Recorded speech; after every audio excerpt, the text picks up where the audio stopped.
It's not that I didn't want to help people. It's that I became, once I had my boy, I became extremely germophobic. So I would not let family members come into the house unless I would spray them down with N20 before they even entered the house. Even if my boy was in another room, if they had to enter my house, they had to be 100% germ free. So the thought about going out into work into an ambulance where there's people vomiting, bleeding, diarrhea, perioding, whatever, that obviously you're going to pick up people in the worst possible moments of their life, and there's going to be a lot of, as they used to train us in the classes, there's going to be a lot of juices flowing, so, anyone who's germaphobe, this ain't for you. And back then I wasn't much of a germaphobe, I was like, whatever, it's good for my immune system. After having a baby, the thought about entering an ambulance or anything like that was just too much. It would give me anxiety, and I would be I would have to... I just couldn't even fathom how I would be able to enter my home where my little baby was and make sure that I was 100% germ-free after work. It would mean that I would have to change outside, burn my clothes, burn my uniform, which is very expensive uniform. Paramedic uniform ain't cheap. We're talking hundreds and hundreds of dollars. And maybe that's cheap for some people, but that is not cheap for me. So yeah, and then I would have to douse myself in Glen 20, naked outside my house and then enter my house. And I would probably, that was the only way I could, process of how I could enter my house after every shift. And obviously that's just not possible, So, yeah, I decided to, give it maybe get some therapy. So I did go get some therapy for it. Doctors were telling me that it's not good for my baby to be so clean. They need to get dirty too. So I was like, okay, I will get him dirty. I did it really slowly, I would put a little finger on a piece of grass and then clean it, and then I'd put the little finger again, and then I'd let it go, and then the next step put another little finger. I'll let him touch grass. I wouldn't even let him touch grass, y'all. I would not even let him touch grass. Okay, I would just be no, there's been a dog or a cat or a possum or an animal, or I don't know what, has pissed or pooed on that piece of grass. Most if I can't see the pool, then it's obviously pee, because you can't look at pee when it's dry. And my little boy's gonna touch that and then put it in his mouth and get see blah, blah, blah. No. That's how much my head would just escalate. So I did some intense therapy for it, and I was able to, calm down about my son. By then I had carpal tunnel syndrome, and it was really bad. So, I can't type, I couldn't clean, I couldn't wash my son. I needed his father's help all the time to bath him, because, your hands just don't work. Here he is. Yeah. It's not coming out. Do you need help with your toy? He's amazed at looking at himself. What's going on here? Uh-oh. There. Oh. So, yeah, then, now my little one is 2.5, so it's been about 3 years since I took a break from my paramedic course, and I still don't think that my heart and my head is in it anymore. Also, you got to be pretty strong and really kind of a little bit cold, to be able to pick up sick people all the time. And when I was I couldn't even watch. I've only just started watching paramedic shows. There's always a paramedic show on TV. Channel 7 or, you know, something like that. And I couldn't even watch it because I would feel so sad. And if there was a child involved that was my little boy's age, I would have to leave the room and be like, please turn it off, please, I can't watch that, because I don't even want to imagine something like that happened to my son. I would just fall apart. And you cannot have a paramedic falling apart at every scene. Okay, back before I had my son, I was like strong and, you know, cold, and, you know, like I didn't have all these sensitive feelings. So I ended up, I mean, I was almost, I could go back to my paramedic course and just do one, like I think I only had about three subjects left to do and finish it in like less than a year, and bam, I could be a paramedic. I think that to be a paramedic, you have to really want to be one. Like, you have to have your heart and soul like right in it. If you don't do it. Don't do it.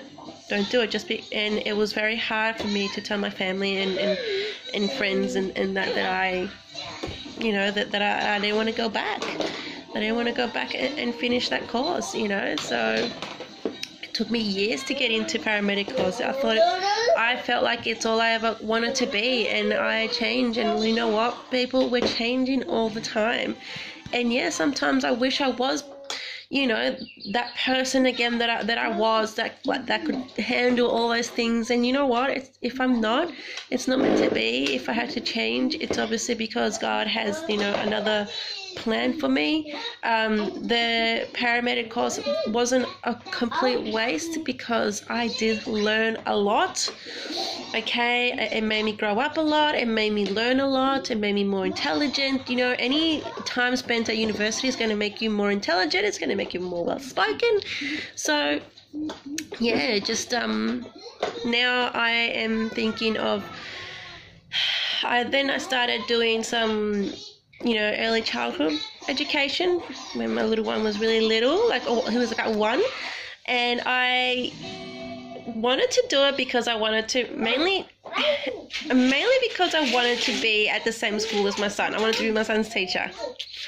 I'm like overprotective, overbearing mum. Hello, me. And yeah, I was learning it, and I didn't do so great the first semester. Like, my essay wasn't up to scratch. I was all online. Online classes are hard. Like, the first year, it is hard. Okay, I mean, if you've never done any university before, like, you're gonna find it even harder. Like I've done, you know, some university before and done some essays and all that, and I went to uni, I went to tutoring classes to learn how to do a damn essay and referencing and all that jazz, and it is hard. And doing it all online, it's harder, you know. It is good for stay-at-home mums, obviously, and if you're okay with putting your child in childcare, then, you know, by all means, but I am not. That little boy does not get looked after by anyone but myself and his dad and my dad sometimes. They're the only people that I trust to look after my little boy. That's it. I tried to go put him in a childcare, and there was a bad experience, but that is another story. So back to my reasons for doing this channel is that I have a lot to say, okay? And I recently, like a year ago, got involved in a father's rights movement, organization, activism, whatever you want to call it, because I believe strongly in father's rights. The father of my child and I are not together, and you know, we are on a separation or break or whatever you want to call it. We're just not together at the moment, but he gets to see his son whenever he wants, and that is like almost every single day. It's almost like it's almost like better for me, because then he comes home from work straight up. He'll go have a shower at his place, and he lives close by, and he'll come over and take his son for, you know, shopping or to the park or whatever, and I can just have a break, you know, from looking after the toddler all day. And you know, he'll feed him, and if I gotta do stuff, you know, he'll put him to bed and then go to his house. Like he does that almost every single day. He just because he's not, you know, my partner anymore, that doesn't mean that he's not going to be my son's partner, you know, not like partner. They're little partners, you know. So, yeah, like, and I just want women out there, or mums out there, to, like, understand this, you know, like, get it through your head, okay, that just because your baby daddy ain't fucking with you no more, okay, that don't mean that now he doesn't get to be a father to your child. That is like, yeah? Oh, that. Yeah, cheeky.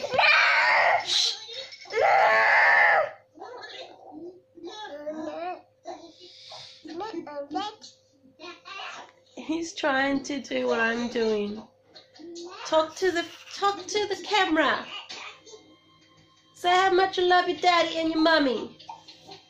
He don't even know that, you know, we're separated. Maybe one day he'll know, but it hasn't, like, changed him at all. Like a lot of people, y'all know, the separated, divorced people, that your kids change. If your kids are changing a lot after your separation or divorce, you need to check yourselves.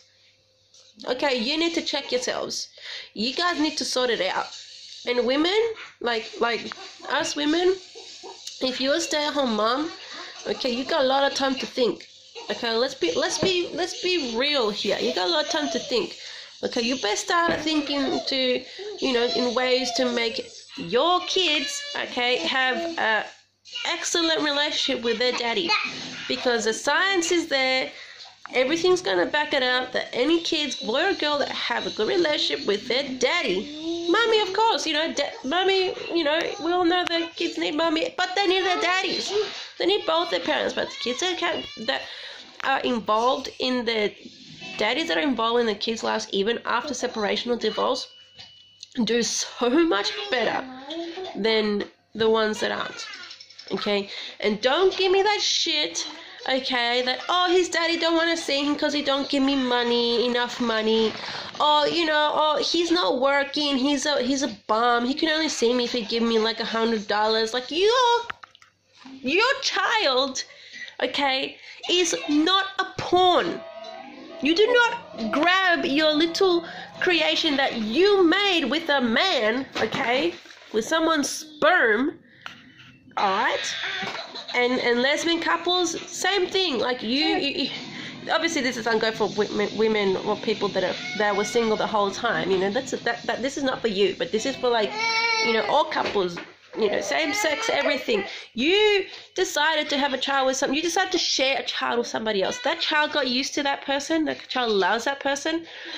You don't love that person anymore. If that person is an asshole to you, and you know that person is an asshole to you, but that person would live and die for the children that you create with them, then you need to make sure, okay, mums, that your child and their father or mother have a good relationship, a strong bond, and that they see each other often. Oh, but you know, he don't come to the soccer classes or the football classes and blah blah blah. If you, moms, you know what you're doing, don't deny it. You know, you're going to your kids' soccer classes or football classes, and you're sitting there, and you know, baby daddy wanna come, and you're making scenes, and you're giving him you're staring him down, and you're going up to him trying to start a fight in front of everybody, in front of your kids' friends and family. You need to check yourself. You need to wake up and grow the fuck up. Yeah? Stop. I don't know why when I get angry I sound American.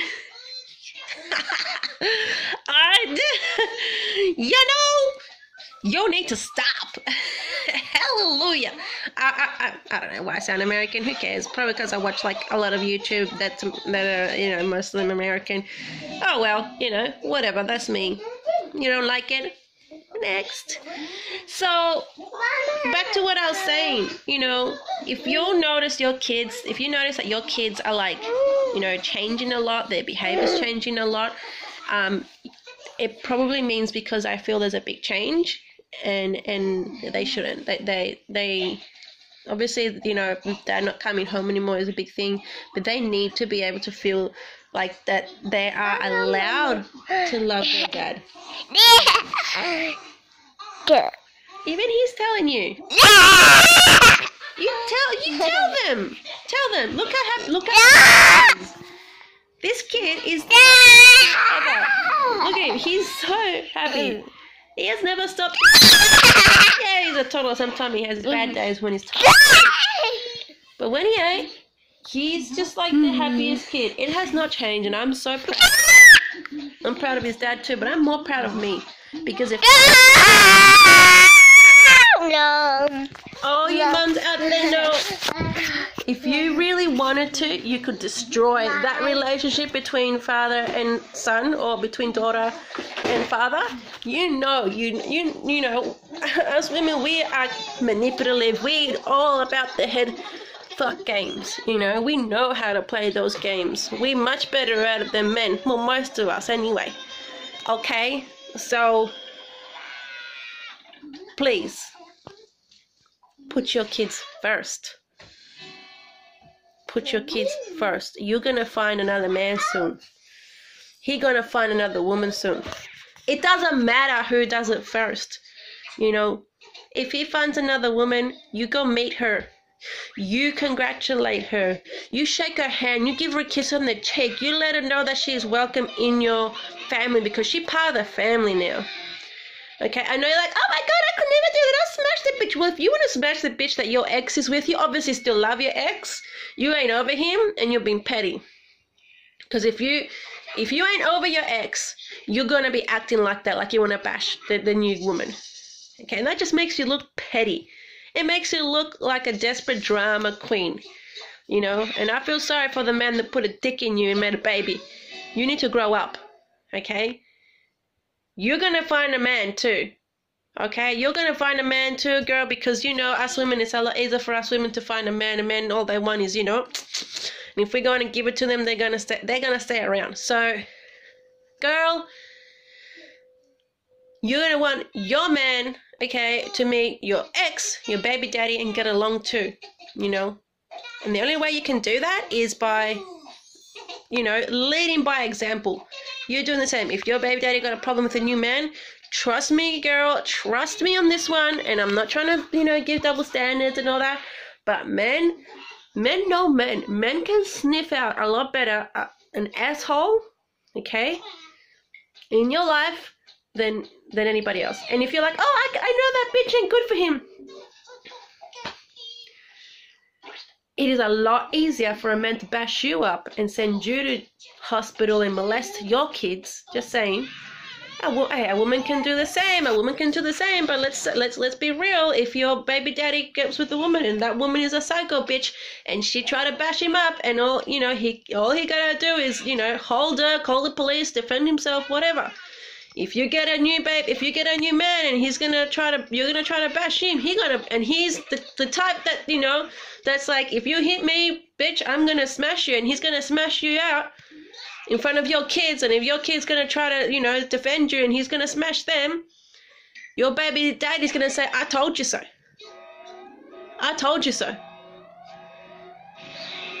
So always keep a close relationship with your baby daddy, a trust and a friendship, okay? If you don't like his new bitch, make sure it's for the right reason, not because you're being bitchy and jealous and you're not over him and you want to show him how much you care because you want to be fighting with every new woman he's got. Don't do that, okay? If you genuinely think she's a bad person, you need to get to know her first. Can't just look at her and go, she's too pretty, I don't like her. Don't do that. Get to know her. And men too. If you get a bad vibe from the new man, get to know him first. Get to know him first. Ask the kids. Kids usually know. Okay? And women, do not brainwash your kids. Do not talk shit about your kid's father just because he left you. Men, I don't know. I don't know if you knew this. I don't know if you knew this. Okay, like, sorry if the camera keeps moving. I don't know if you knew this. Like, this might come to a big shock, but men got feelings too. Yeah. Men got feelings too. Let me repeat. Men, hello, males, men. You know them humans that have like a penis and balls. They got feelings. They feel feelings and emotions. You know? They're just not good at expressing them. It's a lot easier for a man to swallow all of those feelings and end up killing themselves. And then you're going to be sorry. Then you're going to be sorry because it happens a lot.